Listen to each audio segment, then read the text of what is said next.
I wanted to touch on that a little bit. And there's like a couple things that you'll like cherry picked pieces of evidence. One is that Jesus cared a lot about the poor and the downtrodden, which is true. And the other is that Jesus challenged the powerful, which is also true. But it's not like that very simplistic way that socialists paint it. So the oppressors at that time was the Roman Empire, right? And there was a Roman soldier who came to Jesus asking for his child to be healed. And Jesus didn't say like, you're the oppressor, I'm not going to help you. He healed his kid. There was a Pharisee, the Jewish authorities, Nicodemus, and Jesus ministered specifically to Nicodemus. And Nicodemus would have been very wealthy. Like he brought like 75 pounds of myrrh and incense when Jesus died to kind of help embalm him.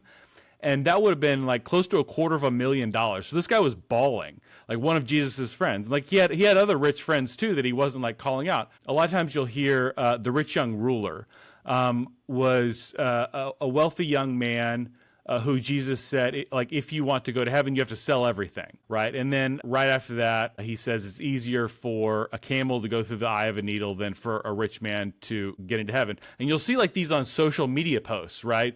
And it's like, wow, that's such a damning evidence. Jesus was definitely a socialist for sure. But like, they saw that on social media instead of reading it in the Bible, because the very next verse, the disciples say like, well, then who can go to heaven? And Jesus says, nobody. Like on your own power, nobody can go to heaven. Everyone has to like go through God, basically. Like that's the point. Like there's no amount of goodness that you can do, even if you have a lot of wealth. That's the point he's trying to make. Not that necessarily wealth is bad. He's calling out the rich young ruler because his heart was attached to that rather than being attached to God.